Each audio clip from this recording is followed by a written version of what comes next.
What if I told you that letting your pet play in the wrong part of your garden could cost you your house? It sounds completely insane, but in the UK, it's a lot closer to reality than you'd think. We are, without a doubt, a nation of animal lovers. But we've also got a bizarre and tangled mess of animal laws that are incredibly easy to break. On one hand, the system has had loopholes big enough to let people legally buy everything from monkeys to crocodiles. But on the other, there are obscure rules that can bring down life-ruining penalties for what feels like nothing. Thousands of pet owners are probably just one tiny mistake away from a massive fine, a criminal record, or even prison time. And the scariest part? You probably have no clue you're even breaking the law. Stick with us as we uncover 5 hidden legal traps that could turn you from a loving pet owner into a convicted criminal. So, let's kick things off with a situation that is scarily common. A casual online search for a cool new pet. Picture a guy named Alex. He loves animals, wants something a bit more interesting than a hamster, and he's scrolling online when he finds an ad for a beautiful, fluffy-tailed squirrel. The ad calls it a North American tree squirrel, and the UK-based seller swears it's all perfectly legal. Alex pays up, and a few days later his new buddy arrives. He calls him Rocky, and figures he's done everything by the book. But Alex has just made a huge and potentially criminal mistake. His new pet is a grey squirrel, and under UK law, that's a massive problem. You see, the UK has a law called the Invasive Alien Species Order. It's basically a hit list of species that threaten our native wildlife. And the grey squirrel? It's public enemy number 1 on that list. Under these rules, it's illegal to keep, breed, or sell them without a special license. Worse still, you're forbidden from releasing them. This means if Rocky ever escaped, Alex would be committing a whole other offence. Breaking these rules can land you with a hefty fine and a criminal record.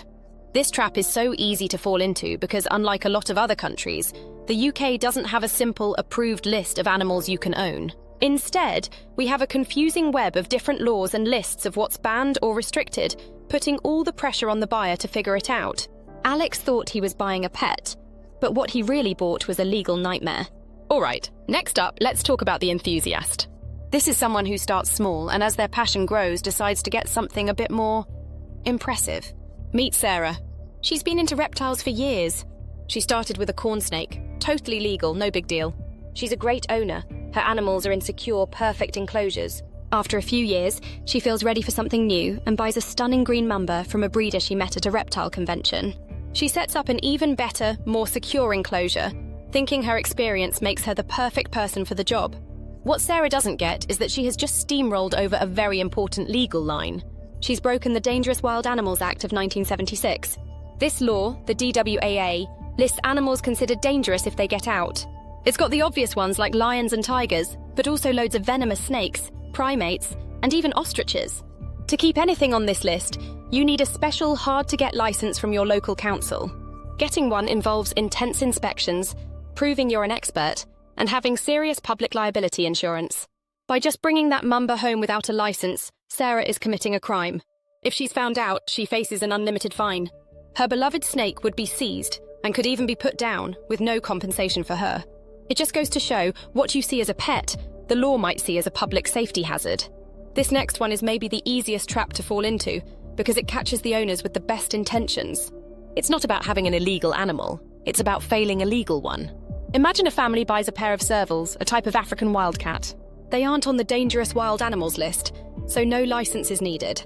The family builds a huge, expensive outdoor enclosure, feeds them the best food, and gives them tons of toys. On the surface, it looks like kitty paradise. But after a few months, a neighbour calls the RSPCA. An inspector shows up and finds the cats pacing back and forth, showing classic signs of severe stress. They're physically fine, but mentally they're falling apart. And this is where the full weight of UK animal law can slam down. The most powerful law we have is the Animal Welfare Act 2006. This law doesn't care if your pet is a goldfish or a serval. It puts a duty of care on every owner to provide 5 things: a proper environment, the right diet, the ability to behave normally, the right housing with or without other animals, and protection from pain and suffering. In this case, while the servals had food and shelter, their deep-seated need to roam and hunt over a huge area just wasn't being met. That failure, causing unnecessary suffering, is a major crime.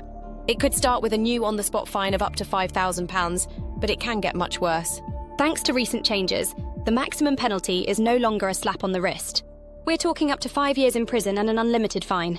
This proves that even if you can legally buy an animal, You can still be jailed for not being able to keep it properly. The internet makes buying anything easy, and that includes rare and endangered animals. This brings us to our fourth trap: becoming the last link in an international crime chain without having a clue. Picture Ben, a total tortoise nut. He wants to add a rare radiated tortoise to his collection and finds one for sale on a UK reptile forum. The seller sounds legit and provides what looks like official paperwork. The price is high, but it seems fair. Ben makes the purchase. A year later, an investigator from the National Wildlife Crime Unit is at his door. It turns out the seller was part of a smuggling ring. The tortoise was illegally snatched from the wild in Madagascar and brought into the UK with fake documents. Ben is now in possession of an animal protected under CITES. CITES is the global agreement to protect endangered wildlife. Thousands of species, from elephants down to specific lizards and tortoises, are on this list. Moving them across borders without the right permits is a huge deal. And here's the kicker. The law doesn't just go after the smugglers. Just possessing an illegally traded top-tier protected animal can make you guilty. The maximum penalty is brutal, up to 7 years in prison and an unlimited fine. Ben's hobby, through no real fault of his own, has made him a player in the illicit global trade and put him at risk of completely life-changing consequences.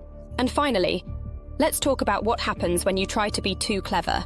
Because the UK system basically says everything's legal unless we specifically ban it, some people get tempted to find the gaps.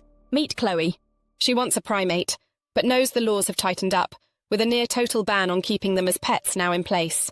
So she looks for an animal that isn't on any restricted list, and finds the coati, a raccoon-like animal from South America. She legally buys one, thinking she's brilliantly outsmarted the system. For a while it's all good, but coatis are smart, strong, and famous escape artists. One day, Chloe's coati figures out the latch on its cage, gets out of the garden, and bites a child playing next door. And just like that, Chloe's clever loophole has snapped shut like a trap. Even though owning the animal was legal, she is 100% responsible for what it does. The police are now involved. She could face a civil lawsuit from the kid's family. But even more seriously, the escape and the attack are proof she failed to provide a secure environment, a direct violation of the Animal Welfare Act 2006. She's now on the hook for endangering the public and for failing her animal. It's not about the legal pet anymore. It's all about the owner's failure. This is the ultimate pitfall of the UK's patchwork system. An animal can be legal 1 minute, but the second it acts on its natural instincts, the owner can face the exact same penalties as someone who knowingly broke the law from day one. So there you go. 5 seemingly innocent situations that could lead to financial ruin and a prison sentence. From buying a cute squirrel that's actually illegal, to upgrading your snake collection without the right paperwork. From failing to meet a legal pet's needs, to accidentally buying a smuggled animal, or having your perfectly legal pet escape and cause chaos. The message is crystal clear. In the UK, the responsibility falls completely and heavily on the owner. The laws are a total minefield, and saying "I didn't know" won't get you off the hook. It really makes you wonder. For a country that loves animals so much, is it time to scrap this confusing system? Should we switch from a jumbled list of what's banned to a simple, clear list of what's actually safe and suitable to keep as a pet? What's the most surprising animal you've heard of someone keeping as a pet? Let us know in the comments below. And if you want to make sure you stay on the right side of these strange and strict laws, subscribe to our channel and hit that notification bell for more deep dives into the hidden corners of the legal world.